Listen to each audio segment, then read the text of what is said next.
Hi and welcome back to my monthly planning series, Plan With Me, this time for the month of February 2023. The time is flying by as always, and the biggest month of the year has gone by, January 2023. I don't know about you, but I always feel like this month is incredibly long and there's a lot of things that you can actually get done during this month if you set your mind to it. And my month of January was definitely super crazy busy, and I am even more grateful that I took some time in December to relax and recharge in Mexico, because January was crazy. So I'm really excited to sit down with you today in order to chat with you about how my month went, if I achieved all of my different goals, and obviously share different types of journaling prompts with you in order for you to journal along with me. All of these different journaling prompts are based off of the Peak Performance Planner, the planner that I created for you in order to help you create new habits and routines and create more awareness about your stress management tools and your mental health.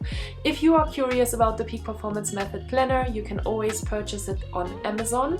But for today, maybe you don't have the planner yet, which is totally okay, so grab a piece of paper and a pen and let's get started.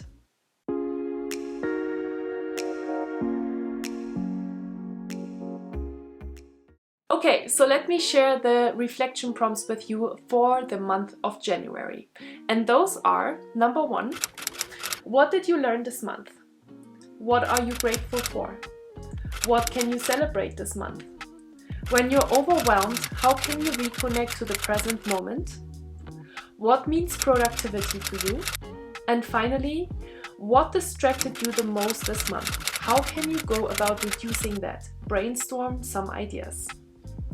Those are the reflection prompts for the month of January, and I do have obviously a couple of planning prompts for you for the month of February as well, and those are: number 1, my goals for the month of February are; number 2, my self-care goal for this month is; and finally, as always, make sure that you plan your month ahead so that you are taking time and that you're not just thinking about what goals you have, but also when you are planning to get those done. Okay, so those are the journaling prompts for January and February. And as always, I'm obviously going to dive with you now a little bit deeper into answering these different journaling prompts for my own life. As you know, I always take you with me in order to share a couple of different insights from my own life, from my own goals, from the things that have happened to me, in order to give you obviously some insights about how I plan my day to day, but also to hopefully inspire you and motivate you to start doing these things in your own life as well. So the first question that I answered was obviously the question, what did I learn this month? And this was a very interesting month for me to practice something that I just recently read about and really connected with. I mentioned it in one of my previous videos, but I really got into the book Rich as Fuck by Amanda Frances in December during my vacation in Mexico. And that book deeply resonated with me, especially as an entrepreneur, because sometimes it can be tough to feel financially stable. And so I set myself a very big, very exciting goal for 2023. And I promised myself that I'm not going to slip back into old behaviors and thought patterns that I had done in previous years. And the month of January was a perfect month to practice that, because I was launching my Peak Performance Method live program, and it didn't really go the way I wanted it to go in terms of numbers of people signing up for the program. And one of the big things that I learned from the book was that I'm not going to take the success of these launches personally and as a reflection of how good or how bad I am, but to just take it as information and to just move on and focus on other things instead. And that's exactly what I'm doing this month, and I'm honestly feeling really good about it and really grateful about it, and also really supported by it, because I think as an entrepreneur you can oftentimes slip into these thought patterns of maybe I shouldn't do this anymore, I shouldn't do that anymore because it's maybe not really working, and why am I putting all of this energy and effort into this, right? It can be super discouraging. And so that book wow, really it helped me so much to gain clarity on how I want to show up. And I've also invested honestly a lot of money this month in my own personal development and also just in myself, in my health.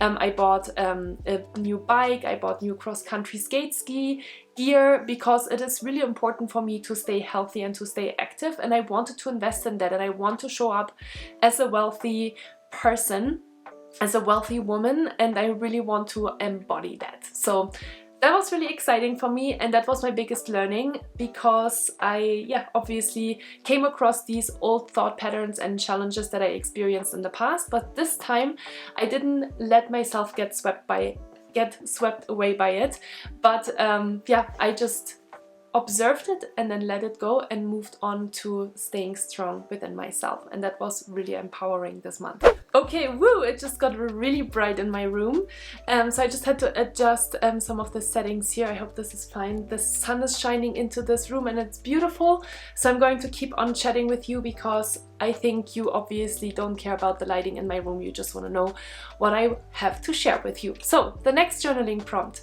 for this month was the question, what are you grateful for this month? And this is always a really good question to challenge yourself to find things that are different each month, because there are so many things that we can be grateful for, and this is a really powerful exercise that I actually give a lot of my clients to as well, because they tend to think very negatively, and I tended to think very negatively in the past as well, but over the last 4.5 years I literally rewired my brain, and it helped me so much to show up as a different person. And the biggest thing that I'm honestly grateful for this month, and this is the only thing that I'm going to share because there's obviously always a million things that I'm grateful for, is that I am making money during a recession and during recent layoffs from tech companies. So I think, you know, again, as an entrepreneur, it can be super scary to make sure that you are financially stable from one month to another. And I've been super fortunate to continue my business the way I want to continue it, with one-on-one coaching clients, with workshops, with program sales, and I am super grateful, of course, for myself to be smart enough to set up different revenue income streams, but I also know that it's not a given, and I'm super grateful and appreciative of that, especially during these times, that I'm still making money and that I'm still showing up as my best self every single month. Okay, next question. What can I celebrate this month? There's a lot of things that I'm celebrating this month, so let me get into all of these different things. I traveled for work this month, which was really exciting and something I haven't done in a while. I went to Los Angeles for an event with Google. I trained a team of 55 people just a few days after Google announced 12,000 layoffs. So it was a very interesting time to chat with the team and to train them for a full day, which is something that I had never done before. And so that's a big success that I'm celebrating, because it went really well and I got really awesome feedback, and I'm so you know, grateful for that as well. I am also celebrating a very smooth surgery, because I got an implant in my tooth, in my jaw, and I was pretty nervous about it because I was afraid it's gonna take a lot of time to recover, and I have to take medication, and none of that was true. So I'm super grateful for that and celebrate that as well. I also had my first masterclass on why is it so hard achieving your goals in 2023, and I had over 200 people sign up for this training, which was super exciting and something I had never done before. I also launched my program sales, and I just hit all of the main goals that I set for myself in the previous month. If you're curious about that, you can obviously check out my Plan With Me series, and check out what are the specific goals that I set for myself for January of 2023. The only thing that I didn't get to do yet is to update my corporate website, which is something that I moved into February, and I'm going to talk about this in a little bit. The next really important question that I got to answer myself today was the question, when you're overwhelmed, how can you reconnect to the present moment? And I think this is a really important and powerful question to ask yourself, because let's be honest, we all get overwhelmed at some point or the other. I do as well, even as a peak performance coach and stress management trainer. I have moments that are super stressful and super overwhelming, and so I've been really practicing that, especially in the month of January, because January was so busy. And the things that I did was definitely disconnect from my devices, because I'm obviously constantly connected. I'm on my phone, I'm on my computer, and I love to get a lot of different things done. So I'm just kind of switching context all the time as well. And so really disconnecting from my devices when I start to feel overwhelmed is really important for me. I've also recently really started to enjoy to just go out in nature without any input. And this is something new for me as well. Sometimes I would go out and listen to some music, or listen to a voice message from a friend or from a family member, or listen to a podcast. And recently I've just really enjoyed just being by myself. Because again, let's be honest, we are getting input all the time, and it feels really overwhelming to me at times. So it's been really nice to just fully disconnect. And then the last thing that I do as well is to take obviously regular breaks, and during these breaks really practice gratitude. I think we can oftentimes feel very overwhelmed quickly, and we can see everything a little bit more negatively, which is obviously kind of tough and not helpful at all. And so really always kind of reconnecting to myself and seeing all of the good things that are happening, and seeing the opportunities and the possibilities, and celebrating the ideas that I have, has been very powerful and helpful for me, and I hope that you may start to do that as well. The next question, which I don't know if I've ever had this question before, even though I'm obviously doing this series for over 12 months now, was the question, what does productivity mean to you? And I think this is a wonderful question, a great question for you as well to sit down and reflect on. And so the things that I wrote down are the following. Getting big projects done means productivity to me, right? I think oftentimes we focus on these little things and doing a million different tasks at the same time. But for me, productivity really means to get these big projects done, because it feels so much more accomplishing than doing these little things that don't actually really mean anything in the grand scheme of things. I also really like to feel focused and accomplished. I like to stay true to the goals that I set for myself. I do really like inbox zero. I also find it really important for my own productivity to have days without meetings, so I can fully immerse myself into specific projects that I have for my business. Regular breaks, obviously, and yeah, that's everything. So what means productivity to me? A couple of different things. I am excited to hear what productivity means to you. So leave me a comment down below today's video and let me know what means productivity to you. Is it the same? Is it different than what I just shared with you? Let me know. Okay, so the next question is, what distracted you the most this month? How can you go about reducing that? Brainstorm some ideas. And I had to reflect on that question for a little bit, and then had to be very honest with myself. And the honest answer is, I put a lot of to-dos and competing priorities on my list this month, and that was super overwhelming and distracting, because I felt like my attention went into a million different directions. And so I am really going into the month of February with the intention to be a lot more specific about what I need to get done, be more realistic with how much I can get done in a month, and then also to be even more strict with my boundaries in terms of meeting management. I just recently onboarded a lot of one-on-one coaching clients. I think I have about 12 coaching clients now over the last maybe 3 to 6 months, which is a lot. And that takes a lot of time. Obviously, I'm talking to my coaching clients one-to-one, and it takes a lot of my energy as well, which then I think tends to obviously also make me feel overwhelmed, because I have the meetings and then I have these other things that I want to get done.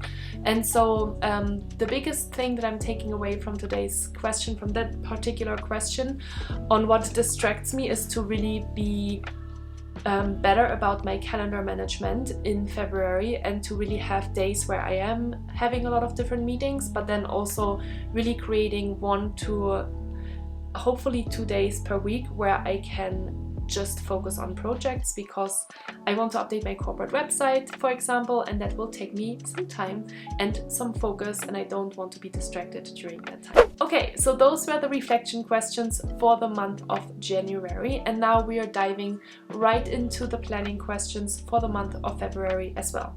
And the first question is, what are your goals for the month of February? And I do have a lot of goals as always, and you know, I'm kind of laughing about myself because I'm saying that I want to be cleaner and more realistic with my priorities, and at the same time there are a lot of different things on my list of things that I want to get done in February.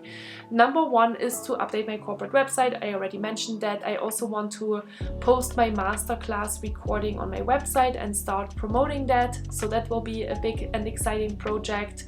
I also want to start a new project with my designer, which I'm very excited about. It's going to be on Instagram, so stay tuned for that. And then I have also 2 personal development classes that I signed up for that are both starting in the month of February. I have a safety class which is about psychological safety and trust for teams, which I'm super excited about, super excited to get that accreditation and that certification, so that starts. And then I'm also doing a class in order to become a TEDx speaker, and that starts this week as well, so super excited about that one. The second question then is my self-care goals for the month. I've been pretty good, honestly, in the month of January. I'm feeling much better. I've really focused on my health. I focused on cleaner eating. I focused on a lot more exercise, and the mix of all of these different things have made me feel a lot better about myself. The thing that has worked super well for me is to eat sugar once per week. I am a big sugar lover, and I do need some type of sugar on a regular basis, but once a week has proven to me very successful, because I can cheat one day and I have, you know, I kind of work towards that day obviously throughout the week, and then the rest of the week I'm clean, and that feels really good. I've also been exercising a lot. I've been doing a lot of yoga, a lot of cross-country skating, a little bit of gym time as well, and so yeah, so I'm trying to continue that 5 to 6 times per week. And I also have had the goal in the month of January to drink less alcohol or no alcohol, and I honestly had maybe 5 or 6 drinks in total in the whole month of January. And again, that's also something that's been really powerful for me to see, because I don't have to completely cut those kind of things out all the time. It can just be helpful to be like more conscious about it, on when I want to do it and when I don't want to do it. And then finally, as always, you know that I am taking some time to plan my month ahead as well. I'm planning all of the YouTube videos that I want to record. I am planning specifically the projects that I want to work on and when I create that space. So make sure that you do that as well. Make sure that you open your calendar and that you start inputting specific focus blocks for yourself on when you get your projects done. And that's all I wanted to share with you today. Wow, I feel like it's starting getting lighter and lighter in this room. I have the sun hitting my knee here right now, which just feels super nice. I hope you could see me. I hope you could hear me. I hope that you felt inspired and motivated by today's video, and I hope that you're joining me by setting specific goals for yourself, celebrating yourself every single month, and moving towards the life that you've always wanted to live. So thank you so much for watching today's video. I hope to see you in the next one. Take care and see you really soon.